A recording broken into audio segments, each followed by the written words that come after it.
Figure it out. Hello, this is Adam Koralik with Figure It Out Productions. The following video is part of our Quick Shoot series. Hey guys, welcome from the future. This is the intro of a two-part video.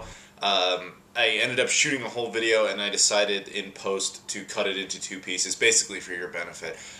This part that you're about to watch is mostly about all the independent Dreamcast games that have come out, and I'll talk all about that in the video. And part two will be an unboxing. Here, all the contents that were inside this thing, and here's some bubble wrap. So if you just want to see that, just click on the annotation there and go over and watch part two, although I recommend sticking around for part one. So please understand that when you watch it, it was shot with the understanding it would be one video and ended up being two. So please forgive any little inconsistencies. And without further ado, enjoy.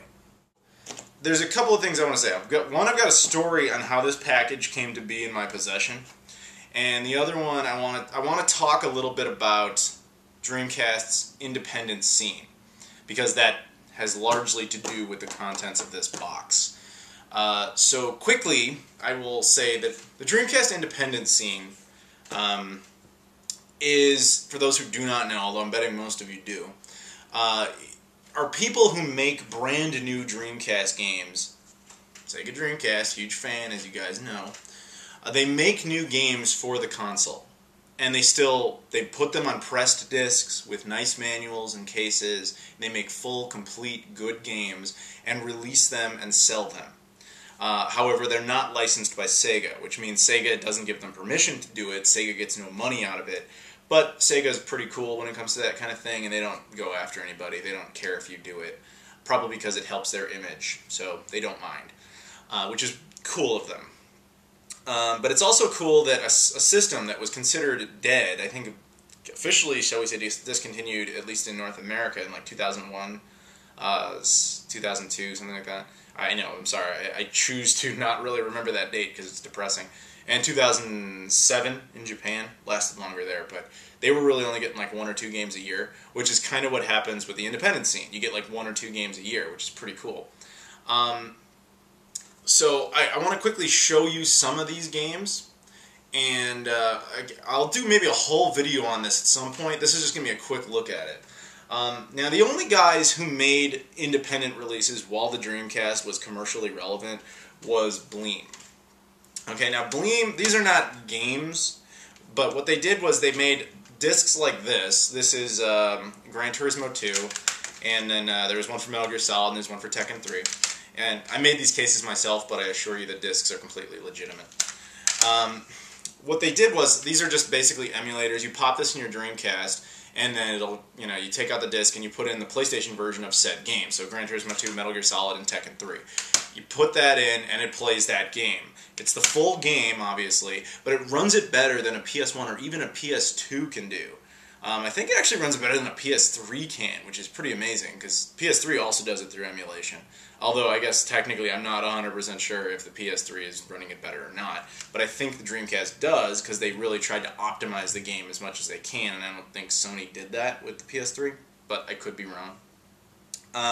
Yeah, so it takes advantage of, like, the VGA support and all sorts of other awesome things. But, again, I could do a whole video on that, and maybe at some point I will. But I just wanted you to get an idea of where that kind of started, in my opinion. So the guys who started doing that after the system was dead was these guys over at a company, I believe they're actually based in Wisconsin, although I could be wrong about that. I'm from Chicago, Illinois. Wisconsin's our friendly immediate neighbors to the north. They made a few games over the years. This one is Feet of Fury. I believe, really, this is the first one that ever came out. This is really the first independent game for the Sega Dreamcast. And I remember when this came out, and everybody was like, wow, a new Dreamcast game in 2003. That's awesome. And it's a pretty good game. It's like a DDR clone, but it's awesome. And they gave you the feature built in where you can like make your own, you can use custom music and stuff. Although I didn't really take much advantage of that. I just really wanted to support them because I couldn't believe that they were making new Dreamcast games. That was just so cool. And these guys kept at it for a few years. They made Moccupy, Inhabitants, Cool Herders. And then they took a bit of a break for like 3 years, because I think this was 2006. And then they came out with, randomly in like 2009, they came out with one called iRides. And then they came out with one called iRides Limited Edition, which is the exact same game, but there's only 144 copies of this made, and the cover art's a little bit different, and it came with like a golden coin, which I've got in another room. I'm not going to show you all like the random things they come with, I just want you guys to kind of get a quick look at the games that exist. Now they've been kind of mysteriously absent since 2009, but according to their website, they're back, and they're going to be doing at least one more, so I look forward to that, and I will support them. Okay, and I want you to support them. I want to support anybody who makes independent Dreamcast games, because that's just so awesome that some people are willing to do that. And the guys over at Goat Games, they really intrigued me, because none of these are shmups, which is pretty impressive. You know, usually that's all we get, which I'll talk a little bit about in a bit, but kudos to them for not making shmups, for actually trying to make other content. But moving on. Now let's focus on here, Qcast. These guys, so far as I know, have only made one game. That's Ducks, and this is the limited edition version of Ducks right here, and regular edition. Now this is a shmup, but it's a pretty good one. And these guys are active. I know they have at least one more game coming out. I think, yeah, they've got Redux, which succeeded in a Kickstarter thing. It's the sequel to this, and then they've got one called Ducks 1.5, which is like probably this, but like revamped in whatever way. So that's pretty cool. And you can go ahead and pre-order that now if you want. Just do a Google search. I'm sure you'll find it. Let's see. Who else is doing stuff? We got NeoGeo Dev Team. Now, they've made some cool things. They made Pink Bullets, or Last Hope Pink Bullets. I'm not entirely certain how this ended up in their possession, and I'll talk about that in a bit. But anyway, this is a cool, again, shmup, but originally, I believe, developed with the NeoGeo in mind, hence NeoGeo Dev Team. These guys are pretty good, but we out there who are in the Dreamcast community, I kind of want to talk about shmups right now, we get a lot of them.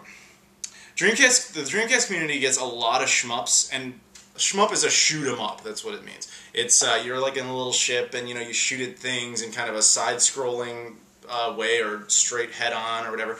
A lot of people complain like, oh, that's all the Dreamcast gets. And I think that's the only reason that's all we get is because that's all we buy.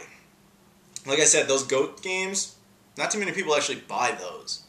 And that's depressing, because those guys actually try to make stuff that isn't a shmup, but nobody buys it. But if someone makes something like this, they buy it. Now again, I'm not saying don't get this. I'm really happy that they make new games, and I'll buy any single one that comes out, because that's just awesome. But if you want variety, support the ones that aren't shmups as well. I don't know how I can make it any clearer than that. Buy them all, or at least buy, if you have a choice between two, try to get the more original stuff. But personally, I'll support anything, and I'm just saying, if you want things other than shmups, make sure you buy the ones that are not shmups. But anyway, NeoGeo Dev Team makes these, and I think the reason they specifically make shmups is they develop them for the NeoGeo in mind, the NeoGeo AES, possibly MVS. I'm not sure if they develop for that too. But that system has nothing but like fighting games. They don't really have shmups, so they make them for that. And then, of course, because they want to get a wider release on it, they'll also give it a Dreamcast release. And the Dreamcast just has a ton of shmups, so that's why we get kind of annoyed about it. That's circumstantial, really. But anyway, Last Hope, Pink Bullets, Fast Striker, and Fast Striker 1.5, which is just the regular game, and then the bonus, a limited edition version that has like music CD. I think a lot of people, like me, must have bought both. I did a whole video on this at one point, so you can go check that out if you want. I think a lot of people bought both at the same time, because then a couple of years later, they released Gunlord, which Mark from Classic Game Room made this his 2012 Game of the Year. It's a pretty good game.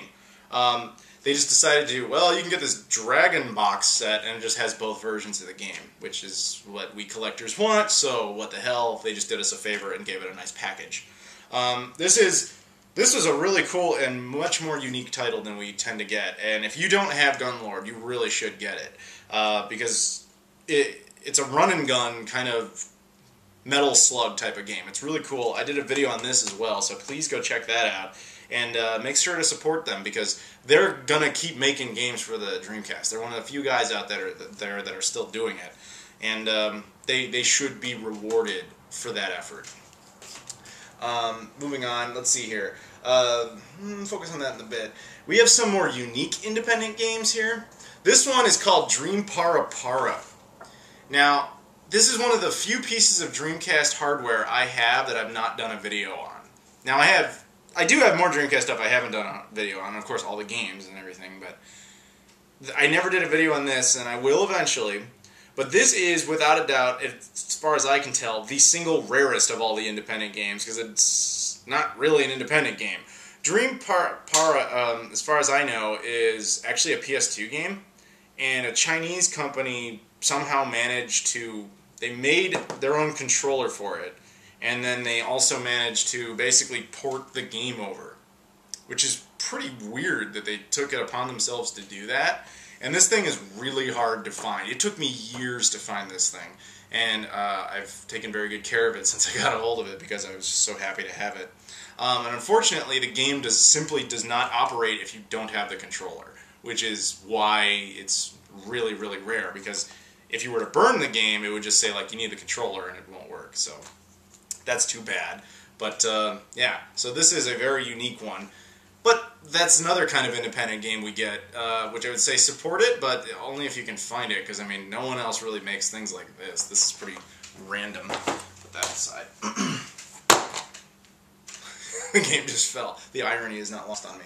Now, let's see here. This is a pretty unique one. Geist Force. Did a whole video on this. This isn't what you would consider a standard independent release, because... well, it wasn't developed independently. It was made by Sega originally, and then canceled. A Dreamcast game that never saw the light of day. And the guys over at the Assembler forums managed to buy the almost finished build, it wasn't quite perfect, and then make a pressed, nice release with it, which is pretty awesome. And like I said, if you're curious about this, I did a whole video on it. Go check that out. Now, here's an independent release. This is the one I regret. It's the one Dreamcast game I own, and I own them all. This includes all the stupid Japanese date sims and everything. I have every one of them, and this is the only one in the collection that I go, wow, I wish I had my money back. Frog Feast. This game is a train wreck. This is awful. This would not be impressive on the Atari 2600. It's a game where you stand on a lily pad as a frog and you move left and right. And actually, it's not even as exciting as that description. This was made by Rastersoft at oldergames.com. I have copy number 9 out of 100. It is in a DVD case, and it's printed on, I'm not even kidding you, it's on a damn CDR, which is retarded. I mean, all the other games are pressed discs, and this is on a damn CDR, which is really, really annoying. So it cost $10, and it was $10 I wanted back, until I was blown away by this. Someone sold one of these a couple months ago for $500 in a bid, and I was like, really? Someone paid money for this thing? It's awful. So now I don't regret it so much. But yeah, that bad release. This is the kind of independent release you don't want to see. But whatever. I'm glad it's worth so much now. That's just cool. So other Dreamcast stuff that's happening. Pier Solar. Now, you guys might remember a few years ago, this came out for the Sega Genesis and is easily the most packed Genesis game ever made. You know, it's the biggest cartridge for it. It also has the unique feature of supporting extra audio from the Sega CD, because it comes with a bonus music disc. And if you have the Genesis game and the Sega CD connected, you get the cartridge to play, but with the audio from the Sega CD, which is really, really cool. This is a pretty rare release now. This is from the first printing. And the guys who made it have decided they're going to put it on the Sega Dreamcast, which is awesome. You can pre-order that now, actually, which I, of course, did, and I highly advise you to do, because this is not a shmup. This is a turn-based RPG, which I don't really like those. Sorry, I know I'm in the minority, but I don't. But I would gladly support them, and I highly advise you do. So, again, go ahead and support that, because that's awesome. Now finally on to the company that is relevant to this box. Red Spot Games. These guys have come out with some cool stuff. They came out with Last Hope. This is the limited edition version. which is actually a very rare game now. I did not know that when I bought it. I bought it when it came out, and I had no idea it would become worth so much, but this is worth quite a bit. And then there's the regular version. Now, how this game actually... As you saw earlier, I have it, the NeoGeo Dev Team version, Pink Bullets, which is like an enhanced version. I don't know how this game ended up in their hands. I don't... You know, whatever. I know both games were developed by German studios. NeoGeo Dev Team and Red Spot are both based in Germany. I don't know. Probably just one guy did a lot of the programming and he decided to move to a different company. I really don't know. But either way, this is a cool release. But again, it's a shmup. But after that, they decided to make some other cool things. They made one called Wind and Water Puzzle Battles. This game was really hyped. Like, a lot of people were like excited, like, we're going to get a big Dreamcast release. It's going to be in English, it's going to be in Japanese, it's going to have a big manual, it's going to be a cool puzzle game by this company named UnWorks. And Yuan was like, I'm going to make a ton of new Dreamcast games, guys. I'm going to make a bunch of them, and this is just the first one. And we were all like, yeah! And then nobody bought it. Why? I couldn't understand why. It's a really good game. It was a lot of fun. And I bought it immediately, obviously, and I'm just surprised that no one else did. And then Yuan decided he wasn't going to make games anymore. And you can't really blame him after his big entry into the system, which was highly hyped, nobody bought. So and the guy has finally come around. He's going to continue working on a game he had started, I think, in like 2007? Maybe it was, no, 2009. He started on a game called Little Ninja. And then he abandoned it, basically, when this game didn't work. But this year might be a big year for the Dreamcast. I'm going to link you to a video from the Dreamcast Junkyard. If you're watching, dude, that was a really good video. He talks about how, like, there's 7 new games coming out this year. One of them being Pier Solar, like I mentioned before. One of them being, like, Redux and Dux 1.5 and so on. He talks a lot about the games that are coming out. He doesn't mention Little Ninja. But that one may happen if people not only support those games, but maybe if you go back and buy a copy of this, maybe things will change. I'm just saying that if you want to support the Dreamcast and you don't want just shmups, buy games like this. This was really cool, and we were really lucky to get it, and it's really sad that more people didn't buy it. Now, of course, you can get that over at Red Spot Games. And then finally, Red Spot Games also released a game called Rush Rush Rally Racing. This is the regular edition, and this is the deluxe edition.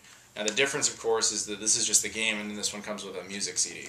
And inside, one thing that they did that I really like is they included a sticker that said, "Thank you for supporting the Dreamcast scene and ordering at the Red Spot Games online shop."